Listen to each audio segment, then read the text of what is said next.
Thomas, hello, nice to see you. Hello, nice to see you, my man. How are you doing? I tell you, it has been a tough few days. I have a pregnant wife, and we're gonna go to Germany now. You're leaving to Germany. Germany, yeah. Okay, good luck. We try. It's gonna be tough, but we try. It's like the traffic is really bad there. We know. Okay, my friend, let's keep in touch. I love you, my man. This was my friend Thomas. He is a German, living in Lviv for over 10 years, having a company, property. We are good friends for at least 7 years. And his wife is pregnant. He has another child who is about 2 years old. We usually were walking together in Lviv downtown, having coffee. And now will try to cross the border. Important thing, he's not the only one who wants to do this. Traffic is really bad at the borders. I would not go there. And in general, my aim is to stay here to report. Lviv is my city, I'm local, I know things. But foreigners can cross. Ukrainians, men cannot. Only women, only older people. On request of Orest, I would like to show you the situation on the border in Malé Berezne, Ubля, Slovakia. This is the 16 hours now that we are standing in the queue to the border. This is the queue, near 200 of cars. There is the border. We are standing here since 4 p.m. yesterday. There are plenty of people with really small children, like a couple of months. There is nothing here, no water, no shelter, no warm clothes, no tea, literally nothing. People are standing, nothing is ready, it's really cold, and it looks like the situation is getting only worse and worse because the buses bringing people all the time, constantly, and the customs stopped accepting the cars because they say that it is easier to stand or stay in the car for a couple of hours. The situation is really very difficult. People are tired, children have no food. So please, if you have the possibility to host anyone in Lviv, if you think that your apartment is too small to host anyone who is running from this war, we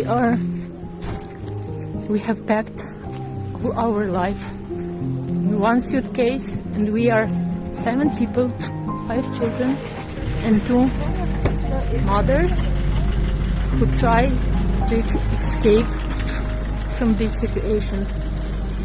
I kindly request everyone who is in Lviv, just stay humans and help others.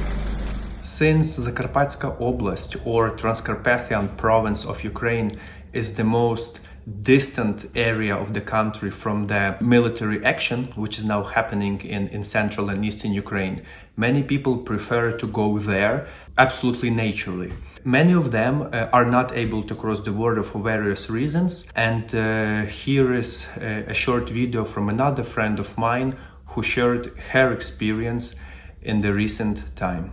Hello, my name is Olga Chernitska. I am from Kiev, and right now I'm really far away from my home because of Russian invasion into Ukraine. During the last 30 hours I am non-stop on the road. I'm driving and trying to find a safe place with my fiancé. During the first day it felt like a bad dream, and I was waiting until it finished and I wake up, but unfortunately that didn't happen. Right now I feel emotionally exhausted and physically tired, but I'm optimistic because we finally found a relatively safe place to stay in Ukraine. Unfortunately there is no totally safe places right now. What we found is a small city in Zakarpatska Oblast, which is close to Slovenia and Hungary border. We will be here for next couple of days. What will be the next, I don't know. The only thing I want right now is the war to stop. However, before going to Transcarpathian area of the country, think twice. Zakarpatska Oblast is located behind the Carpathian Mountains. Yesterday was snowing in Lviv, and it's really possible that there could be some blizzards on the mountain passes. As I've seen recently, there is some traffic in mountains, so that road might be dangerous and very uncomfortable. So something I could suggest, even though I'm not the one to give some kind of suggestions, is to look for shelter within Western Ukraine. Yes, it's a pretty densely populated area consisting mostly of smaller towns and villages. People are very hospitable, and I'm definitely sure that for those friends of yours, or you in particular, if you are driving now from the center or eastern Ukraine, you will find a comfortable place somewhere in the countryside, because it's much more peaceful. Hello guys, hello brothers and sisters, Ukrainians and other. We have a very good location and bring people to come here. We have food, have a hotel, mini hotel, many places. It's very safety. We have a security. Welcome. You might be wondering, Orest, what happens to your family? Well, all I can say that most women are in a safe place in Western Ukraine. Meaning my mother, my sister, another sister, and her son, who is my nephew. I just asked them to make a video to explain what's happening there, or how are they doing. So please, let's take a look. We headed to the west. We had to pass several block posts where the military and police checked our trunk and passports. We had to report where we are headed, so the road wasn't loaded. It was quiet. It's quite fine. We passed the line with cars that were headed to the border, actually waiting in the line. There were a lot of cars, and it seems like the official data about the situation on the border is quite right. We are weighing our options what to do next. Since we are only children and females, we would like to go abroad and leave the country for now, just to be safe. But we don't see really good options now, since the pedestrian crosses, especially to Poland, are overloaded. People are waiting 30 hours plus to cross, which is not an option for us with a 2-year-old. Again, car lines are heavy as well. It's at least, I guess, three days that you have to stand there and wait in the car. As to the weather in Ukraine now, it's still winter, so it's about zero.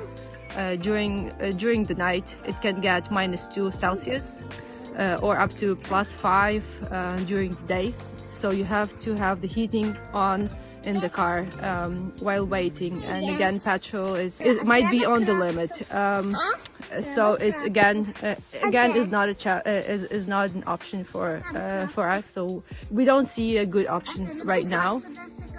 So still thinking whether we can do that. They say that probably the other borders, Hungary and Romania, might be better, but still it's quite a way to get there. The situation of the gas stations that we passed was again challenging, since several that we entered said that they have petrol, but they're loading only the military cars. We passed one that had gas for civilians.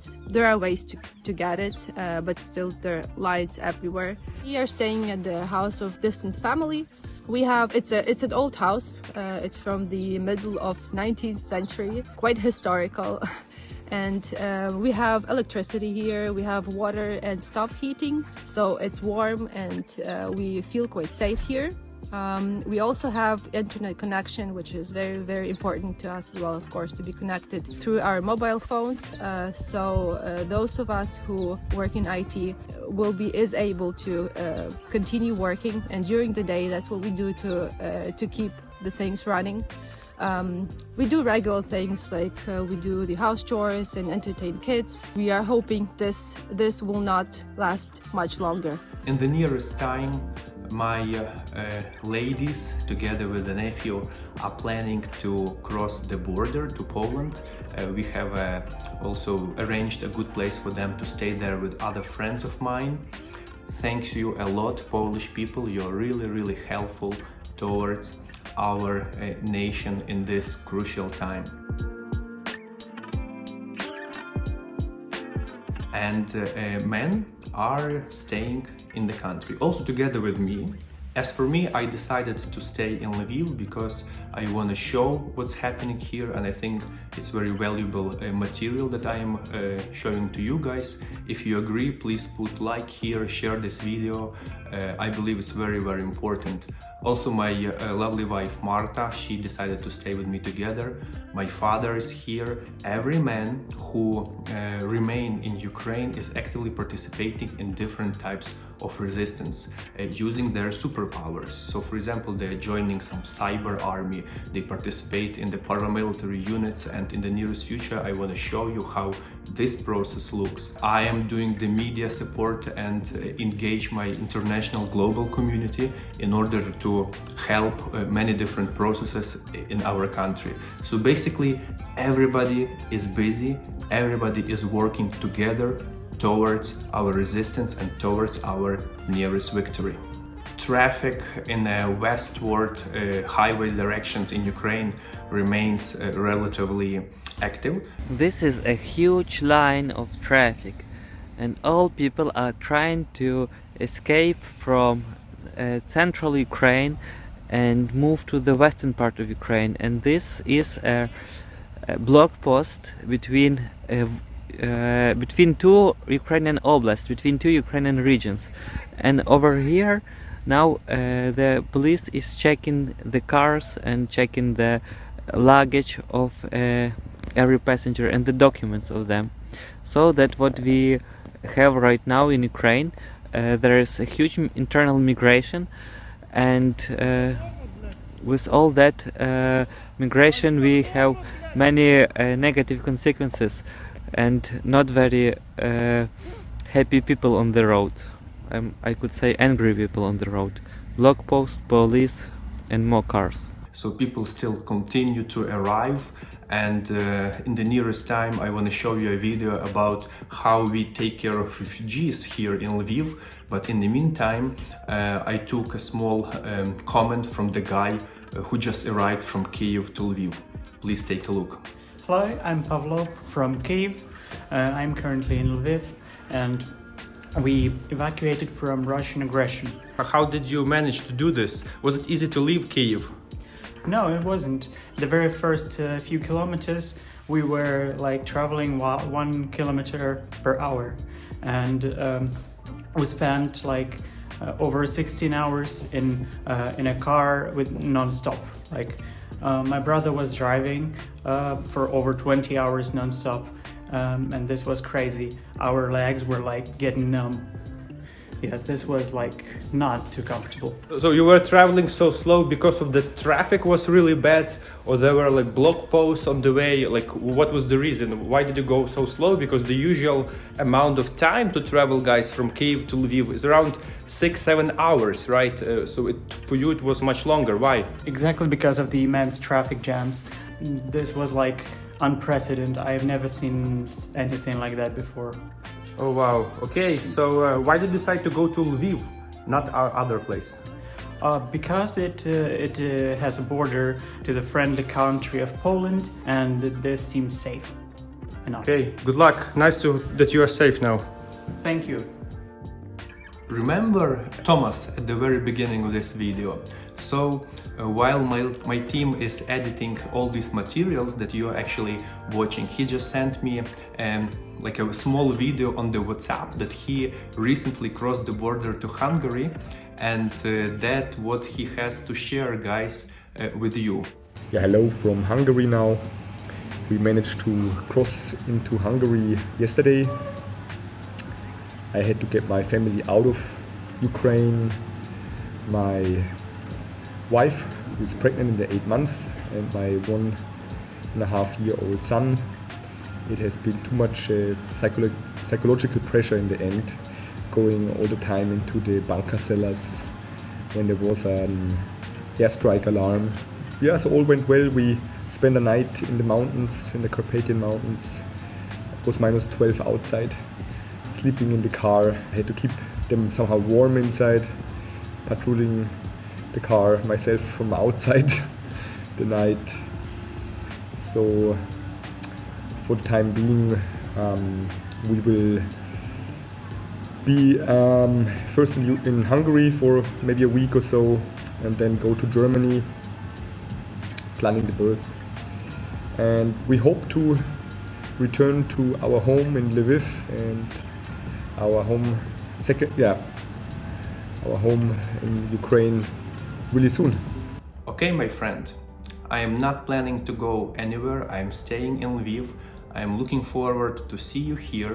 I am waiting here, and I will continue publish all these materials from Lviv for you to see what is the situation here, and to everybody who are viewers on this channel. So please guys, if you want to keep in touch, just subscribe my channel in order not to miss the upcoming videos. And if you would like to support this activity, please follow the link below the video, and you will see a few different options how you can do this. That's it for me at the moment. It was Oras Zub reporting from Lviv, Ukraine. Looking forward to see you soon. We Ukrainians are strong, intelligent and smart. We will win this unfair war. Putin, you will never ever have Ukraine.